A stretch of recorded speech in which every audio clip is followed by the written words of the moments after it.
Hello friends, welcome to my channel. आज की इस वीडियो में हम लोग बात करेंगे war and types of war. War क्या होता है आईआर में और इसके क्या कौन कौन से टाइप्स है, एग्जांपल्स के थ्रू समझने की कोशिश करेंगे। So let's begin. सो वार से आप क्या समझते हो? वार का कंसेप्ट तो आप सबको होगा। डिफरेंट वॉर्स के बारे में आपने पढ़ा भी होगा, सुना भी होगा, राइट? सो आईआर में हम इस चीज़ को डिस्कस करेंगे। So you know the major problem in IR या इंटरनेशनल सिस्टम में जो मेजर प्रॉब्लम है वो वॉर का ही है, ठीक है। तमाम फसाद की जड़ ये वॉर ही है इंटरनेशनल आईआर में। सो ये वॉर क्यों होती है, क्यों हमने देखा कि वर्ल्ड वॉर 1 हुई, 2 हुई, इतने they cause numerous disaster in whole world, globally पूरे वर्ल्ड को इफ़ेक्ट किया, तबाह किया वर्ल्ड वार्स ने। सो ये वार्स क्यों हुई, इनकी क्या टाइप्स है, सो इनके ऊपर हम बात करेंगे। सो वॉर को आप किस तरह डिफाइन करेंगे आईआर में? वॉर इज़ सिंपल वर्ड्स में आप ये कह सकते हो कि war is an act of violence. Act of violence को वॉर कहते हैं, जिसमें डिज़ास्ट्रियस मेजर लिए जाते हैं, कैजुअलिटीज़, किलिंग होती है, मास डिस्ट्रक्शन होती है। सो इसको हम वॉर कहेंगे। सो वॉर की डिफरेंट टाइप्स है based on their nature, resource uses, ये सारे इनके ऊपर इनको डिवाइड किया गया है डिफरेंट टाइप्स में। सो टाइप्स को हम डिस्कस करेंगे। So began with the civil war, ठीक है, जिसको इंट्रास्टेट वार भी कहा जाता है। सो नाम सिविल वार का आपने सुना भी होगा, नाम से ही पता चलता है। या इसको इंट्रास्टेट वार भी कहा जाता है, यानी वॉर विद इन स्टेट, एक ही स्टेट के अंदर। सो सिविल वार में basic with in one state उसके अपने ही लोग अपने ही गवर्नमेंट के ख़िलाफ़ अपराइज करते हैं और लड़ाई छिड़ती है। So it is a conflict fought between the two faction or regions of the same state or country, same state or country के रीजन्स के बीच में लड़ाई हो, या ये भी हो सकता है कि अवाम का गवर्नमेंट के ख़िलाफ़ लड़ाई हो, उसको कहेंगे जी सिविल वार, यानी अपराइजिंग, रिबेलियंस। जैसा कि हमने देखा जी उसमें फ्रेंच रिवॉल्यूशन को भी देखा, जिसमें पीपल अपराइज हो गए अपने ही गवर्नमेंट के ख़िलाफ़, अपने ही किंग के ख़िलाफ़। सो ये किस वजह से होती है? इश्यूज़ जैसा कि इथनिक हो सकते हैं, रिलीजियस, पॉलिटिकल, आइडियोलॉजिकल, ये सारी चीज़ें हो सकती है। सो इसको हम दो कैटेगरीज या दो उसमें लेवल्स में देखेंगे कि अगर गवर्नमेंट के सपोर्ट या गवर्नमेंट के सपोर्ट में हो तो इनकम्बेंट कहेंगे, और गवर्नमेंट के ख़िलाफ़ हो यानी एंटी गवर्नमेंट हो तो उसको इंसर्जेंट कहेंगे। सो यहाँ पे एक डेफिनेशन इसकी दी गई है कि कोल्ड वार की कह रहा है कि a violent conflict with in a country fought by the organised groups that aim to take power at the centre में पावर लेने के लिए अपराइज करते हैं जी विद इन स्टेट, या वो गवर्नमेंट को चेंज करना चाहते हैं, या अभी गवर्नमेंट कहेंगे, पहले तो किंग्स हुआ करते थे, या अपने किंग के ख़िलाफ़ रिबेल करते हैं, उसको सिविल वार कहेंगे, ठीक है। फ्रेंच रिवॉल्यूशन की आप एग्ज़ाम्पल दे सकते हैं। सो यहाँ पे कह रहा है कि सिविल वार और रिवॉल्यूशन में क्या फ़र्क है, ठीक है। सो उनके प्रोस्पेक्टिव में फ़र्क है, बाकी डेफिनेशन तो सेम ही लगता है दोनों पे, ठीक है, लेकिन उनके प्रोस्पेक्टिव्स में थोड़ा डिफरेंस है कि सिविल वार में पावर मेंटेन होता है, जबकि रिवॉल्यूशन में पूरे सिस्टम को ही रिप्लेस करते हैं, तख्ता उलटते हैं, ठीक है, एक चेंज आती है, ब्रिंग चेंज, ट्रांसफॉर्मेशन। और रिबेलियन यानी बगावत करना ना, अगेंस्ट ऑपरेशन। सो ये थोड़ा सा माइनर डिफरेंस है इनके बीच में। सो वॉर्स बिटवीन द स्टेट हम देखते हैं। सो वो इंट्रा वार हमने देखा था विद इन स्टेट, अभी आ जाते हैं जी वॉर्स बिटवीन द स्टेट, यानी दो या दो से ज़्यादा स्टेट्स के बीच में वॉर को हम देखेंगे। इंटर स्टेट वॉर किसे कहते हैं जी, वॉर बिटवीन टू स्टेट्स के आपस में वॉर हो, उसको हम इंटर स्टेट वॉर कहेंगे। टू और मोर कंट्रीज़ भी हो सकती है, जैसा कि वर्ल्ड वॉर्स में हमने देखा था कि डिफरेंट कंट्रीज़ का अलायंस हो के उन्होंने लड़ लिया। सो दूसरे इसके अंदर डिफरेंट सब कैटेगरीज को भी हम देखेंगे, गुरिल्ला वॉर्स एंड ये चीज़। सो गुरिल्ला वॉरफेयर क्या होता है? सो ये वर्ड स्पेनिश वर्ड से निकला है, गुरिल्ला वॉरफेयर, जिसका मतलब है लिटिल वॉर, छोटी जंग। सो इसमें क्या होता है, अनकन्वेंशनल वॉरफेयर होता है। सो बेसिकली इसमें इट्स अ काइंड ऑफ ये कि proper face to face war नहीं करते, बल्कि चुप के हमला करते हैं in the forms of group. ठीक है, एक ग्रुप होगा पार्टिकुलर, वो चुप के अटैक करेंगे। ठीक है, जैसा कि आप तालिबान की एग्जांपल दे सकते हैं कि वो भी तो इस तरह करते थे, अटैक करते थे, फिर दोबारा अपने जो एरियाज में जाके छुपते थे। So guerrilla warfare is waged by the civilians who are not members of the traditional military unit. ठीक है, मिलिट्री यूनिट का पार्ट नहीं हो, इंडिविजुअली यानी अपनी एक उनकी अलायंस होती है। ठीक है, इवन स्टेट के आर्मी का भी पार्ट नहीं होता है, बस उनका एक ग्रुप होता है जो बस इस तरह अटैक्स करता है।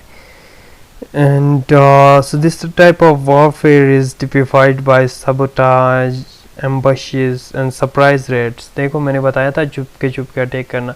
सो सरप्राइज रेड्स छप्पे करते हैं ये लोग, चुपचाप आके हमला कर दिया जी, फिर गायब हो गए, इस तरह की चीज़ों को उसको हम कहेंगे जी guerrilla warfare. And so it become common after 1945 के बाद ये कॉमन हो गया जी। फॉर एग्जांपल ये पिक्चर भी दिखाया गया है, ये एक ग्रुप है, ठीक है, जो अटैक करके। सो आफ्टर 1945 के बाद ये प्रमोट हुआ, कॉमन हुआ। क्यों कह रहा है कि because many conflict involve decolonisation, colonisation के ख़िलाफ़ कन्फ्लिक्ट्स हो गए जी। And usually had the supports of the locals, इनको लोकल्स ने सपोर्ट किया कि वो कोलोनाइजेशन के ख़िलाफ़ लड़े। सो इसलिए तो इसको सपोर्ट मिल गया जी। एंड दूसरी रीज़न ये कह रहा है कि डेवलपमेंट ऑफ कोल्ड वॉर की डेवलपमेंट हो गई, या कम्युनिस्ट या कैपिटलिस्ट स्ट्रगल हो गया, ये सारी चीज़ें। सो थर्ड रीज़न बता रहा है कि spread of Marxism,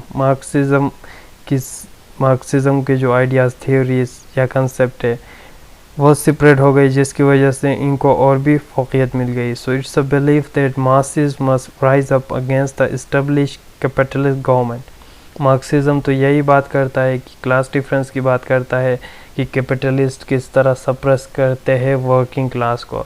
so working class या जो सप्रेस क्लास है उनको मौका मिला कि वो कैपिटलिस्ट के ख़िलाफ़ अपराइज करे, उनके ख़िलाफ़ लड़े। सो इसकी बात की। एंड वॉर के कासेस की जब हम बात करते हैं, इसको मैं अलग से वीडियो में डिटेल में डिस्कस करूँगा। कॉसेस ऑफ वॉर, ये भी एक इम्पॉर्टेंट टॉपिक है। सो कुछ मेजर उनके कैटेगरीज या मेजर कासेस को हम देखेंगे, और पार्टिकुलर कासेस और उनके एग्जांपल में अलग से वीडियो में डिस्कस करूँगा। सो वॉर के डिफरेंट कॉसेस हो सकती है, इकोनॉमिक कॉसेस भी हो सकती है, सोशल कॉसेस भी हो सकती है, पॉलिटिकल कॉसेस या आइडियोलॉजिकल कॉसेस भी हो सकती है वॉर की।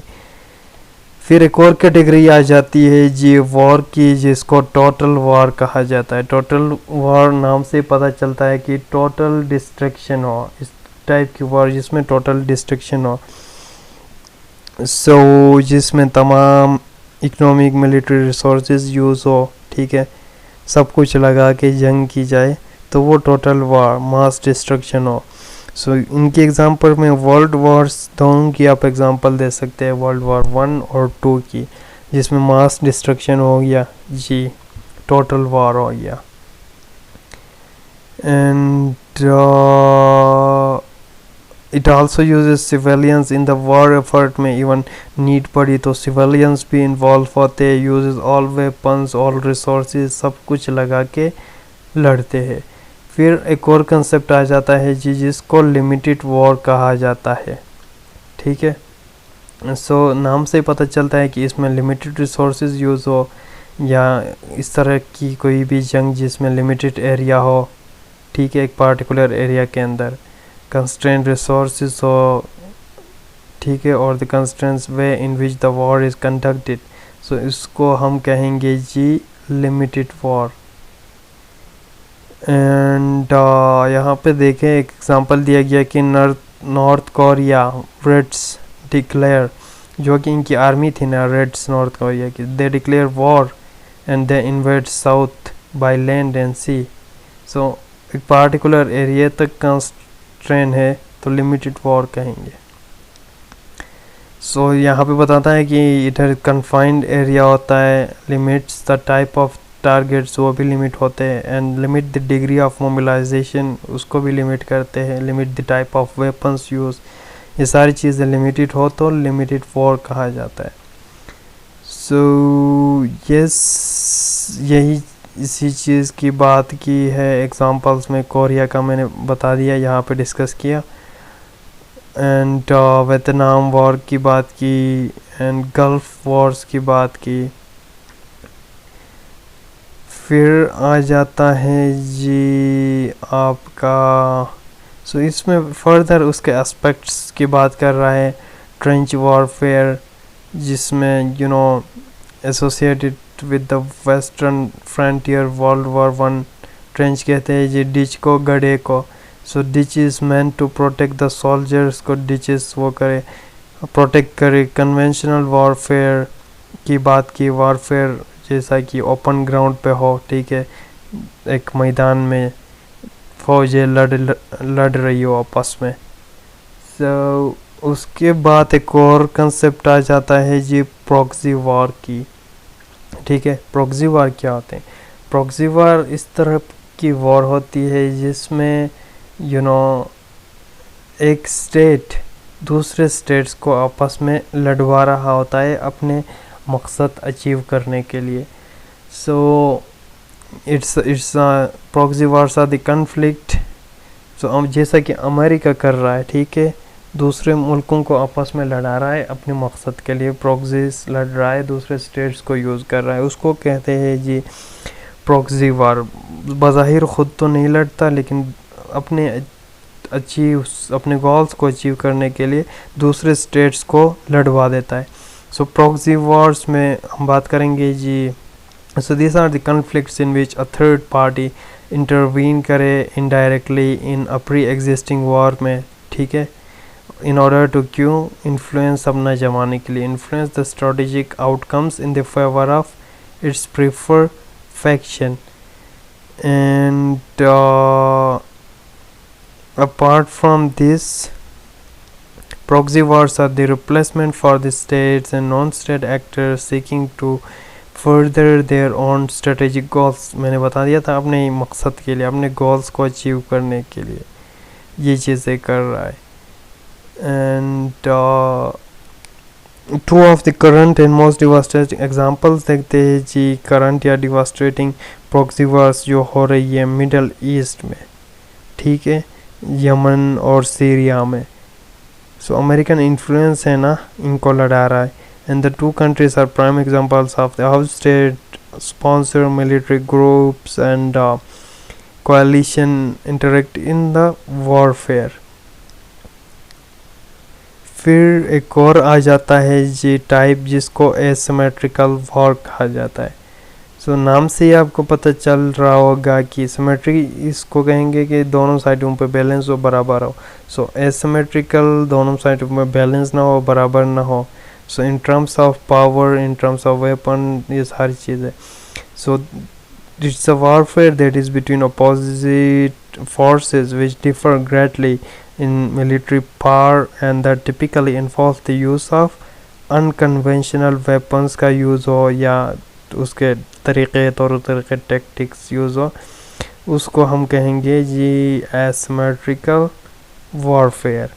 सो किसी भी किसी भी टाइप का वॉरफेयर जिसमें जो लड़ रही है जो टू स्टेट्स या पावर्स, ठीक है, वो आपस में बराबर ना हो इन terms of power, in terms of strength या उनकी क्वांटिटी, किसी भी टाइप के रिसोर्सेज की क्वांटिटी, मिलिट्री की क्वांटिटी, सो वो बराबर ना हो, उसको एसिमेट्रिकल वॉर कहेंगे. This is all about types of war, and in the next video I will discuss causes of war in detail. Thank you.